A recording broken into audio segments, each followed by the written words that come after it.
Hello दोस्तों। सो RRB clerk का exam ख़त्म हो चुका है और लोग अपने अपने कट ऑफ्स और सेफ अटेम्प्ट्स बता रहे हैं यूट्यूब पर। जैसा कि मैं देख रहा हूँ कि जिन्होंने एग्ज़ाम नहीं भी दिया है वो बहुत सारे ऑर्गेनाइजेशंस तो वो भी अपने कट ऑफ्स बता रहे हैं और लोगों को डिमोटिवेट कर रहे हैं। जैसा कि हम सब ने एग्ज़ाम दिया था, मैंने भी एग्ज़ाम दिया था। मेरा जो शिफ्ट था वो सेकंड शिफ्ट में था ये। ठीक है, मैं बिहार से भरा था फॉर्म। तो सबसे पहले मैं इस वीडियो में बात करने वाला हूँ कि कौन सा सेक्शन कैसा था और उसमें सेफ अटेम्प्ट्स रियल में क्या होना चाहिए एज पर मेरे हिसाब से, क्योंकि मैंने एग्ज़ाम को नज़दीक से देखा है। यार आप लोगों में भी जिन्होंने एग्ज़ाम दिया होगा वो इस चीज़ को समझ पाएंगे, अच्छे से कनेक्ट कर पाएंगे। ठीक है, तो सबसे पहले रीजनिंग की बात करते हैं। तो रीजनिंग मेरे हिसाब से ईजी था।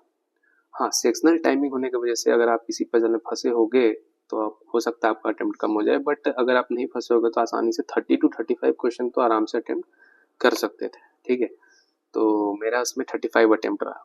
ठीक, एक्यूरेसी के मामले में मुझे लगता है कि मेरा रीजनिंग का एक्यूरेसी तो ठीक ही रहता है, तो मुझे नहीं लगता है कि इसमें कुछ गलत हो सकता है, लेकिन फिर भी अगर ह्यूमन एरर है, कुछ हो सकता है, एक दो गलत हो जाए, वरना नहीं तो गलत तो नहीं होना चाहिए। ठीक है, उसके बाद आपका कंप्यूटर सेक्शन आया। कंप्यूटर सेक्शन में जैसा कि कंप्यूटर सेक्शन में 40 क्वेश्चंस रहते हैं, तो बहुत सोच सोच के मैं ऐसे बना रहा था कि क्वेश्चन का लेवल बहुत ज़्यादा टफ नहीं था, मतलब ठीक ठाक था क्वेश्चन, मतलब ड्यूएबल क्वेश्चंस बहुत सारे थे उसमें। ठीक है, जो डायरेक्ट देख के पता चल रहा था आंसर क्या है। तो बाकी ओली बोर्ड वगैरह मॉक अप पर लगाए हो गए, उससे बहुत इजी लेवल था। उसमें तो कुछ भी ओली लेवल से, मतलब ओली बोर्ड के लेवल से तो नीचे ही था। ठीक है, तो उसमें मैंने 32 अटेम्प्ट किया है सेफ रहते हुए, मतलब फिर भी कुछ गलतियां हो सकती है उसमें, ऐसा नहीं कि 100% एक्यूरेसी के साथ बनाया है। बट आप लोग भी अगर आपका भी स्कोर अगर उसमें 20 में 15 मार्क्स बन रहा है, ठीक है, 12 to 15 मार्क्स बन रहा है, तो ये सेफ स्कोर है, सेफ है। ठीक है, कोई इसमें दिक्कत नहीं है। फिर आई आपका जीए सेक्शन।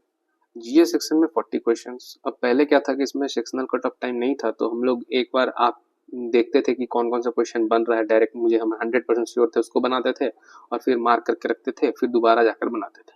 बट अब वैसा नहीं होता है। अब क्योंकि एक बार मारते मारते ही मैं दोबारा जा ही नहीं पाता, मतलब कोई भी दोबारा जा नहीं पाएगा, ऐसा रहता है सिचुएशन। तो उस हिसाब से मैं स्टार्ट किया बनाना, मैं अपना बता रहा हूँ पहले। तो वहाँ पर मैंने देखा कि क्वेश्चंस जो है बहुत अजीब सा पूछ रहे, स्टैटिक्स वगैरह कुछ कुछ पूछा जा रहा था, बहुत सारा क्वेश्चन स्टैटिक्स, नदी वगैरह का भी पूछा, रिवर से रिलेटेड कोई ब्रिज, कोई पुल वल वगैरह बना था, गोदावरी कृष्णा शायद उसका आंसर था, वो भी पूछा था। ठीक है, तो क्वेश्चंस बहुत सारे थे, अभी मुझे ठीक से याद नहीं है। ठीक है, तो उसमें मुझे ऐसा लग रहा है कि बहुत लोगों का इसमें माइनस भी होने वाला है। ठीक है, क्योंकि क्वेश्चन जो है बहुत खतरनाक था। ठीक है, एकदम पीओ से भी टफ, मुझे टफ साइड में लगा, मुझे ऐसा लगा आरआरबी पीओ से टफ लगा, आरआरबी क्लर्क का जीए सेक्शन। तो मैंने तो ऐसे 18 क्वेश्चन अटेम्प्ट तो किया है, पर मैं श्योर बिल्कुल भी नहीं हूँ उसमें। मैंने बहुत सारा रिस्क भी लिया है, 50-50 में है, जिसमें से मेरा 6-7 क्वेश्चन तो 100% मुझे 100% था कि मुझे आता है। ठीक है, 6-7 क्वेश्चन तो सही होंगे ही होंगे, बाकी 3-4 क्वेश्चन में 50-50 है, बाकी गलत भी होंगे। ठीक है, तो मैं मान के चल रहा हूँ मेरा 10 क्वेश्चन, 8 क्वेश्चन ही, चलो 8 क्वेश्चन तो सही होगा, 10 मान लो गलत भी हो जाता है। ठीक है, तो उसको मैं साइड रखता हूँ। मेरा जीके ऐसे भी अच्छा है नहीं, वैसा कुछ खास नहीं है। तो मैं ठीक है, तो जीए सेक्शन भी हो गया। बाकी आप लोग का भी अटेम्प्ट, अगर अगर आप देखिए कट ऑफ जो होगा ना जीएस, अगर 100% 1 से 2 नंबर आएगा, उससे ज़्यादा नहीं जाएगा एकदम, ये मैं 100% श्योरिटी के साथ बोल सकता हूँ जिस लेवल का क्वेश्चन था। ठीक है, जैसे घबराना बिल्कुल नहीं है कि आपने आपका स्कोर अगर 2.5 बन रहा है, 3 बन रहा है तो क्या होगा। हालांकि 2 शिफ्ट में एग्जाम हुआ था, तो 2 शिफ्ट में एग्जाम होता है तो नॉर्मलाइजेशन हम लोग का होना चाहिए। ठीक है, क्योंकि देखो पहला शिफ्ट तो मैंने देखा नहीं, लेकिन आफ्टर मैं एग्जाम देकर जब आया तो मैंने एनालिसिस किया, तो देखा कि पहला शिफ्ट के कंपेरिजन में दूसरा शिफ्ट में जीए हल्का टफ आया था, तो हम लोग का नॉर्मलाइजेशन भी होगा। खैर वो तो देखा जाएगा, जो होगा सो होगा, वो तो एक्यूरेसी पे भी ध्यान दिया जाएगा। फिर आता है इंग्लिश सेक्शन। अब इंग्लिश मुझे बैंक से ज़्यादा ये एसएससी के तरफ मुड़ता हुआ दिखा, क्योंकि इसमें एंटीनोम सिनोनिम्स बेस्ड, स्पेलिंग एरर है ना, एरर भी ऐसा था कि मिल नहीं रहा था ढूंढने पे। ठीक है, और सिंगुलर प्लूरल ये सब दिया हुआ था। ठीक है, और क्लोज टेस्ट वगैरह ठीक था, इजी था, मतलब ऐसा टफ नहीं था। कॉम्प्रिहेंशन भी इजी था, मतलब बहुत टफ नहीं था। इंग्लिश ठीक था, मॉडरेट, इजी टू मॉडरेट बोल सकते हैं इसको। मैंने 38 अटेम्प्ट किया है, बट नॉट 100% एक्यूरेसी के साथ मैं बोल सकता हूँ ये बात। हाँ, लेकिन ये भी बोल सकता हूँ कि इसमें मेरे 25 प्लस स्कोर हो जाएंगे, ठीक है। 25 तक आराम से हो जाएंगे, 25 प्लस हो जाएंगे, ठीक। और फिर मैथ सेक्शन आता है। अब क्योंकि जीए बहुत लोग जीए सेक्शन देख के डर चुके थे, तो उनका क्या था कि माइंड बार बार इसमें चला जा रहा था। मेरा भी स्टार्टिंग में वैसे ही हुआ। तो मैंने अर्थमेटिक का 1-2 क्वेश्चन उठाया, मेरे से नहीं बना, तो मैं सबसे पहले शिफ्ट किया सिंप्लीफिकेशन में। देखा कि सिंप्लीफिकेशन का क्वेश्चन है, पहले उसको अटेम्प्ट किया। सिंप्लीफिकेशन का क्वेश्चन अटेम्प्ट करने से थोड़ा सा कॉन्फिडेंस आया। फिर मैं सीधे अर्थमेटिक छोड़ करके डीआई में आया। मेल फीमेल वाला जो डीआई था उसमें मैंने अपना मैंने सीजल का भी तैयारी कर रखा है, तो मुझे पता था कि इसमें एक कंपोनेंट डिविडेंड होता है, वो लगा देते हैं। तो वो लग गया वहाँ पे, जो मेल और फीमेल का रेशियो दिया हुआ था, तो वहाँ से मैंने वो क्वेश्चन कर लिया, ठीक है। कंपोनेंट डिविडेंड लगा के वो तुरंत बन गया, ज़्यादा टाइम नहीं लगा मुझे वो बनाने में, ठीक है। और एक और डीआई था, वो भी मैंने बनाया। मैं फंस गया कैसलेट में। कैसलेट में मेरा बहुत समय वेस्ट हो गया। दैट्स में मेरा अटेम्प्ट थोड़ा सा कम रह गया उसमें। 22 अटेम्प्ट रहा मेरा मैथ्स में।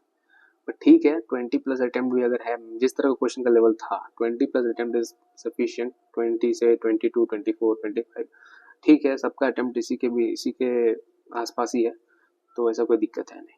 अब हम बात कर लेते हैं ओवरऑल कट ऑफ्स के बारे में। देखो, स्टेट वाइज देखा जाए तो कट ऑफ्स तो वेरी करेंगे मेरे हिसाब से। पहले मैं बिहार का बात कर लेता हूँ, क्योंकि मैंने बिहार से फॉर्म भरा था। तो बिहार में जो वैकेंसी थे पिछले बार 150s में थी, इस बार बढ़कर 500 में हो गई।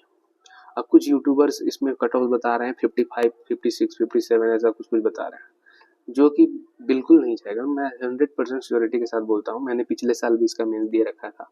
उस हिसाब से मैं अगर देखूँ, कंपेयर करूँ दोनों को, तो कट ऑफ जो है वो ऑलमोस्ट 50 के रेंज में रहेगा।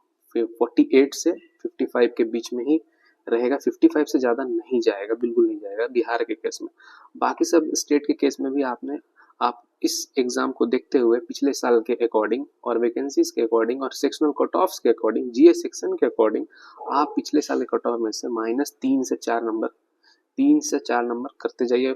पिछले जितने भी पिछले साल के कट ऑफ्स में उतना ही कट ऑफ जाएगा, ठीक है। कट ऑफ्स तो ड्रॉप होंगे, 100% होंगे। अब जो एग्जाम नहीं दिए हैं, बाकी सब चैनल जो है वो आपको बेवकूफ़ बना रहे हैं, ठीक है। वो आपको कट ऑफ्स कुछ भी बता दे रहे हैं, और बच्चे वहाँ नीचे कमेंट आप देख भी रहे होंगे, नीचे कमेंट्स में वो लोग बोल भी रहे हैं बच्चे की बिना एनालिसिस किए, बिना सर्वे किए इन लोग कट ऑफ बता रहे हैं।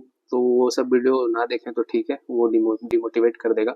बाकी अगला एग्जाम IBPS क्लर्क का है 13 तारीख को, सो उसके लिए बेस्ट ऑफ लक हमारा भी है।